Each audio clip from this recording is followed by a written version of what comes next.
जो मीर हमज़ा है ना, जो लड़का, उनसे मेरी टिकटॉक में यानी ऐसे रोक नंबर में 2-3 दफ़ा बातें हुई, यानी 3 महीना इतना ही। एक दोस्तों की तरह हमारी एक ऐसी बातें हुई, तो उन्होंने अपनी मोहब्बत का इज़हार किया मुझे, तो मैंने उनको इनकार कर दिया। जब मुझे उनकी नीयत सही नहीं लगी तो मैंने उनको ब्लॉक कर दिया हर जगह से। वो हर तरीके से कॉल करते रहे लेकिन मैंने ब्लॉक कर दिया। फिर मैं मदरसे गई दूसरे दिन, छुट्टी के टाइम पे जब मैं आ रही थी, तो रक्शे में 3 लोग आए, यानी मीर हमज़ा, रुबीना और उमर फारूक। इनके वालिदा और वालिद आए हुए थे तीनों। तीनों आए वहाँ पे, तो मुझे कहने लगे, मुझे रोक के बात वगैरह करने लगे। उसी टाइम पे उनकी वालिदा ने कहा, बेटा जूस पी लो, आप थक गई हो, आप भी मदरसे से आ रही हो ना, थक गई, जूस पी लो। मैंने मना किया तो उन्होंने कहा पी लो बेटा, तो मैंने पी ली। पीने के बाद थोड़ी देर बाद से मुझे चक्कर से आने लग गई, फिर मैं बेहोश हो गई। जब मेरी आँखें खोली तो मैं उनके घर पर थी। जितना पता है कि न्यू कराची है बस। मेरा मोबाइल छीन लिया गया मुझसे, मेरे नंबर हर चीज़ उन लोगों ने मुझसे छीन लिया गया। वो यानी शायद मुझे आगे सप्लाई करना चाहते थे। कहीं चली गई, 5 मिनट के लिए सिर्फ मोबाइल छोड़ के गई हैं, और मैंने फ़ौरन कुरान में से नंबर निकाले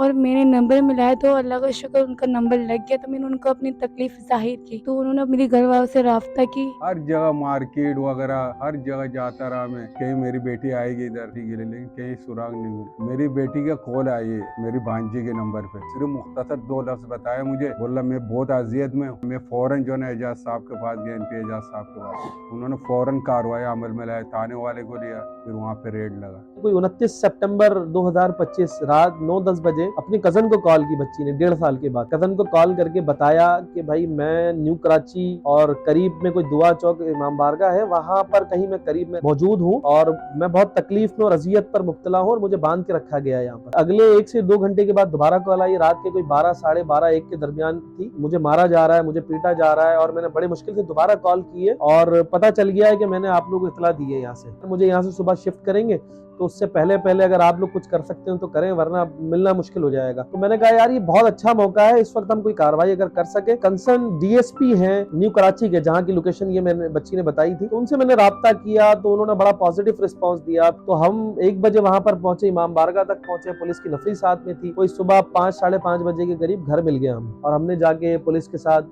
रेड किया, और रेड करने के बाद बच्ची वहां से बाजियाब हुई। बच्ची ने हमें पहचानने से इनकार किया, बच्ची इतनी डरी हुई और खाइफ थी। बच्ची ने कहा नहीं मैं तो इधर खुश हूँ और मैं नहीं जाना चाहती। तो मेरे इसरार करने पर जब मैंने उससे पूछा कि आपने ये बयान क्यों दिया था, उसने कहा जब आप लोग दरवाजा बजा रहे थे तो उस वक्त मुझे डराया धमकाया गया है कि आपने हमारे खिलाफ कोई बात नहीं करनी। मैं उनसे यही कहूँगी कि लड़कियों को कभी किसी पे भरोसा नहीं करना, चाहे थोड़ी बहुत बात भी हो ना, अपने घर वालों को बताएं। उस मुजरिम को इतनी सजा हो कि दुनिया याद रखे।